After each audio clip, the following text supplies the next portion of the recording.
Au centre Croizat pour notre deuxième réunion publique.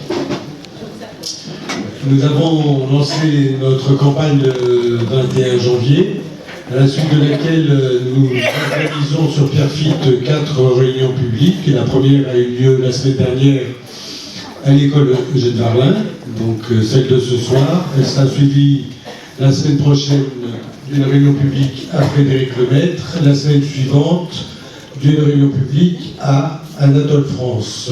Toutes les réunions publiques, c'est pas dur, c'est vendredi soir à 20h. Donc je vous remercie de vous être déplacés. Alors je vous explique un peu l'objectif de cette réunion publique. Il ne s'agit pas ici pour nous d'être devant vous et de vous faire de multiples propositions. L'idée c'est que nous ayons ce soir un débat sur la vie à Pierrefitte, sur ce que vous souhaiteriez voir, ce que vous avez aimé, ce que vous souhaiteriez voir s'améliorer, puisque l'idée c'est que nous allons faire, nous sortirons début mars les propositions de l'équipe municipale. Le prochain PAC qui sortira la semaine prochaine vous présentera cette équipe municipale, et donc l'idée c'est que dans ces propositions, eh bien aussi on tienne compte de vos remarques. Voilà ça. Bonsoir à toutes et à tous. Je viens d'apprendre qu'on avait un concurrent redoutable ce soir. Outre les vacances, il paraît qu'il y a France-Pays de Galles. C'est la première fois qu'en rugby, ils nous mettent un match le vendredi. En général, ils le mettent le samedi et dimanche. Donc, c'est pas grave, on va faire avec. En tout cas, je vous remercie d'être venus, toutes et tous, ce vendredi soir, avec un temps qui n'est pas terrible, mais surtout de vous priver de France Pays de Galles pour certains, parce que je sais que certains sont des amateurs de rugby. Donc on n'est pas là que pour deviser sur le rugby. Voilà, moi je pense que depuis 6 ans que nous sommes là avec mon équipe, la ville de Pierrefitte a changé que. Là je ne vais pas tenir le crachoir pendant 2 heures, je préfère vous laisser poser des questions et je répondrai effectivement aux questions que vous vous posez par rapport au travail qui a été fait, mais aussi et surtout par rapport à l'avenir, par rapport à cette ville, comment on la voit et comment on voudrait qu'elle évolue. Parce que je pense que ce qui est important, c'est de continuer à faire évoluer cette ville pour permettre aux habitants de rester sur la ville et que les gens aient aussi envie et de rester et de venir pour la faire vivre et qu'ensemble on puisse la développer, que ce soit avec des activités artisanales ou de petits commerces, mais aussi avec les activités culturelles et tout ce qui va avec pour permettre effectivement d'avoir un bon encadrement des enfants, parce que je crois que les enfants sont l'avenir de notre pays et surtout l'importance de travailler sur l'éducation. Voilà. Il faut savoir que les marchés actuellement, en France, ou que ce soit même en province où ça fonctionne bien, ils fonctionnent moins bien qu'avant. Pour la bonne simple raison, c'est que les gens n'ont peut-être pas autant de moyens et qu'ils privilégient les grandes surfaces. Mais à Pierrefitte, on a une difficulté supplémentaire, c'est qu'on est entouré de villes qui ont des marchés énormes. Les commerçants qui viennent au marché de Pierrefitte, et grosso modo, ils sont chers, et s'ils sont chers, c'est parce que, alors, d'une part, il y en a qui ne reviennent pas, et d'autre part, ils sont chers, pourquoi? Parce qu'ils n'ont pas un gros débit. Donc, pour pouvoir vivre, ils sont chers. Et vu le tramway qui maintenant les dessert mieux qu'ils étaient servis précédemment, je ne m'engagerai pas pour vous dire qu'on réussira à étoffer ce marché, puisque là aussi, pour que le marché fonctionne et pour que des commerces de bouche de meilleure qualité fonctionnent, il faudrait qu'en centre-ville, on ait une population qui soit un peu plus fortunée pour pouvoir, sans avoir une fortune, mais enfin, pour pouvoir faire vivre ces commerces. Concernant la sécurité, La sécurité, effectivement, c'est un des problèmes, en sachant que nous, au niveau de la ville, on a développé quand même la police municipale, puisqu'on a triplé les effectifs avec une brigade qui va jusqu'à 1h du matin, ce qui est quand même important et qui permet de faire face à certaines difficultés, puisque souvent, quand il y a des appels, les policiers municipaux arrivent sur le lieu de l'appel avant la police nationale. Après, nous sommes en train de déployer aussi la vidéoprotection. Il y en a à Fréville, il va y avoir rue Paris, il y en a à la gare. Voilà, ce qui fait que ça permettra effectivement d'améliorer la sécurité. Et évidemment, par rapport à ça, je ne vais pas vous dire qu'on va mettre de la vidéoprotection partout, parce que ça n'est pas possible. Il y a des secteurs plus sensibles que d'autres où on en met. Je rappelle aussi que le long du tramway, il y a de la vidéoprotection et que dans toutes les rames du tramway, il y a aussi de la vidéoprotection, ce qui permet quand même un maillage relativement important. Vous avez raison de dire qu'il y avait un pédiatre de Parmentier qui a été agressé et donc qui a été s'installer dans le Val d'Oise.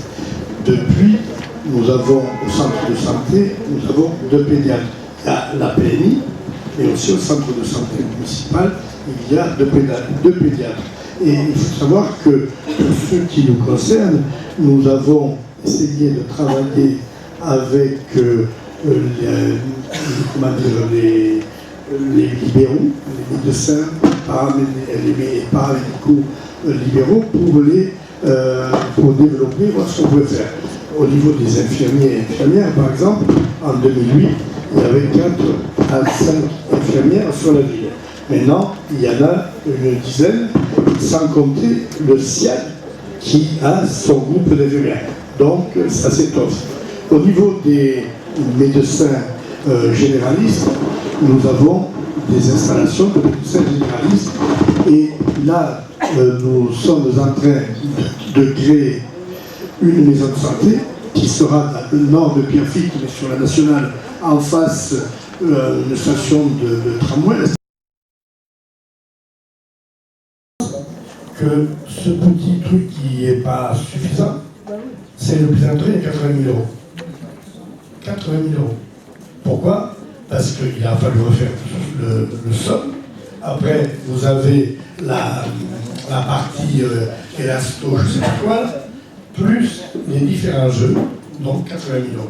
Donc pour vous dire que c'est excessivement cher les jeux pour les enfants, et c'est ce qui fait aussi que les bailleurs ont quelques réticences. Voilà. On va multiplier les ALSH, par exemple la crèche provisoire qui est en face, à quelques dizaines de mètres.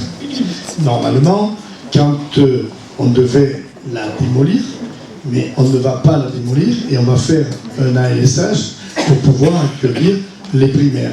Voilà, donc on essaie en fonction de nos moyens de développer des structures, et là je pense que tel que c'est, on doit pouvoir accueillir 40 à 50 enfants. Un peu sur les questions de finances. Déjà pour vous dire que, contrairement à l'État, nous, au niveau de la collectivité, notre budget est équilibré. Ça veut dire que nos recettes sont égales à nos dépenses. La problématique à Pierrefitte, si je puis dire, c'est pas pour essayer de se lancer des lauriers, c'est pas tant les dépenses, c'est les recettes.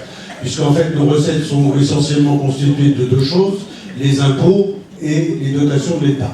Au niveau des impôts, vous pourrez constater, bien que vous pouvez constater que votre feuille d'impôt locaux a augmenté, par contre, vous pourrez constater en la regardant de près que les taux de la commune, eux, n'ont pas bougé depuis le début de la mandature, même un peu avant la mandature. Donc en ce qui nous concerne, on n'a pas du tout touché les taux au niveau des impôts locaux. Sauf que les impôts locaux, c'est calculé à partir d'une base qui s'appelle la base locative, qui est fixée par les services de l'État et qui est réévaluée chaque année, et des taux qui sont les taux de notre collectivité qui n'ont pas changé, mais aussi ceux du département, ceux de la communauté d'agglomération, la taxe d'enlèvement des ordures ménagères qui, eux, ont pu évoluer. Les dotations de l'État, je ne sais pas si vous le savez, mais en ce moment, elles sont plutôt à la baisse, plutôt qu'à la hausse. Donc on est obligé de faire avec. En ce qui concerne les dépenses de fonctionnement, sur les dépenses de gestion, sur les 2 derniers exercices et encore sur le budget qui a été voté en 2014, elles sont en baisse au niveau des dépenses de gestion. Ce qui fait qu'on peut même saluer, moi je salue le travail des services qui font des efforts considérables pour minimiser les dépenses. Alors on pourra constater effectivement que les dépenses de fonctionnement, le personnel, ça représente 60% du budget au niveau des dépenses de fonctionnement. Ça va être plus long au niveau de l'endettement. C'est la même chose. On a un certain nombre de travaux, un certain nombre de bâtiments. Là, il y a actuellement dans le quartier la rénovation de la crèche Eugénie Coton qui est en train de se faire. Tout ça, ça coûte de l'argent. Alors, la dette, c'est à prendre avec, si je puis dire, c'est comme on parlait tout à l'heure des statistiques, avec des pincettes, parce que d'une année sur l'autre, ça peut être... Michel Fourcade, en ouvrant sa liste à la société civile que je représente, peut-être pas moi parce qu'on a d'autres aussi sur la liste, il n'y a pas que moi parce qu'il y a d'autres amis de la société civile qui feront partie de la liste de Michel Fourcade. Il reconnaît son implication et apprécie toutes les compétences de cette société civile à apporter un plus dans cette campagne électorale. C'est pour ça que j'ai juste un vœu, c'est qu'ensemble, mais tous ensemble, le rendez-vous du 23, il faut qu'il soit incontournable pour un seul tour, pour cette ambition et cette force derrière Michel Fourcade. Merci. Je suis candidate sur cette liste. Ça fait pas très longtemps non plus que j'habite près de Pierrefitte. Et malgré tout, je suis convaincue que c'est la meilleure liste.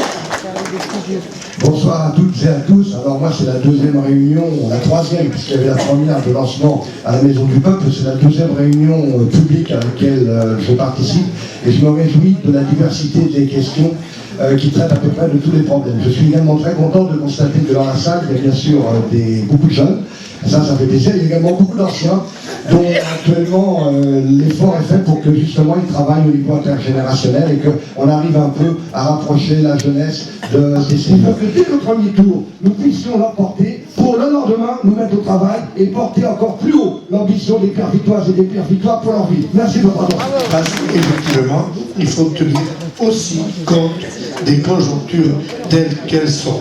Donc moi, ce que je vais vous demander pour terminer, c'est effectivement de vous battre pour qu'on puisse continuer de travailler ensemble, faire campagne, et puis quand certains viennent vous voir et vous racontent des sornettes, eh bien, leur rappeler qu'au niveau du logement, si c'était aussi simple, pourquoi ça n'a pas été fait à un maximum de personnes qui aillent voter? Parce que ce qui nous guette, c'est l'abstention, et l'abstention, c'est la pire des choses. Et puis, naturellement, allez voter, mais allez voter pour la liste. Ma force, c'est vous, mon ambition, c'est Pierrefitte, parce que je crois que c'est seulement comme ça qu'on pourra continuer de tirer Pierrefitte par le haut. Voilà, merci de votre attention et on va continuer au cours de l'eau. Par contre, avant, j'ai une note un peu moins gaie.